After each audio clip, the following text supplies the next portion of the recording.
Trump এবং নেতানিয়াহুকে বলতে চাই, মুসলমানরা জাগবে, মুসলমানরা জাগবে।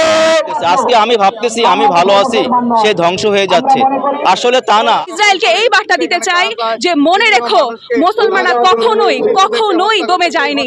আজকে যদি মুসলমানরা টিকে থাকে তাহলে মুসলমানরা শুধুমাত্র তাদের ইমানি জোরের কারণে টিকে থেকেছে। মনে রেখো ইসরায়েল, আমরা ইমাম হুসেন আলাইহিস সালামের আদর্শে শিক্ষিত।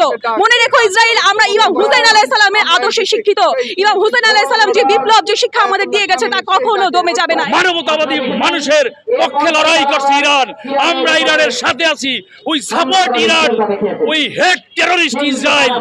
সমগ্র বিশ্বের মানবতাকামীরা ঐক্যবদ্ধ হবে। পৃথিবীর কোনো পরাশক্তি দানবীয় কায়দায় চিরস্থায়ী হয় নাই। আমরা সেই কথাই ট্রাম্প এবং নেতানিয়াহুকে বলতে চাই, মুসলমানরা জাগবে, মুসলমানরা জাগবে, মুসলমানরা জাগবে। বিশ্বের মানবতাকামী মানুষেরা জাগবে, বিশ্বের মানবতাকামী মানুষেরা জাগবে, বিশ্বের মানবতাকামী মানুষেরা জাগবে। এই দানবীয় শক্তির পতন হবে, পতন হবে, পতন হবে। এই মুহূর্তে সবচেয়ে প্রয়োজন হচ্ছে মুসলিম ঐক্য।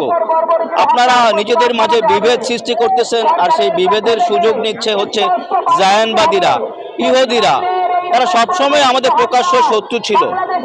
আজকে তারা আমাদের সাথে যখন পারতেছে না, আমাদের মাঝে বিভেদ সৃষ্টি করে, আমাদেরকে দুর্বল করে, তারা আজকে আমাদেরকে ধ্বংস করার চেষ্টা করতেছে। আজকে আমি ভাবতেছি আমি ভালো আছি, সে ধ্বংস হয়ে যাচ্ছে, আসলে তা না। আজকে আপনি ভালো আছেন, কালকে আপনি আক্রমণের শিকার হবেন। আলহামদুলিল্লাহ, ইরানের দীর্ঘদিনের ইমানি শক্তি এবং তাদের সুন্দর সমরাস্ত্র কৌশলের মাধ্যমে তারা ইসরায়েলকে সমুচিত জবাব দিয়েছে, যার ফলে অতি অল্প সময়ের মধ্যে এখন ইসরায়েল যুদ্ধবিরতির জন্য মরিয়া হয়ে গেছে।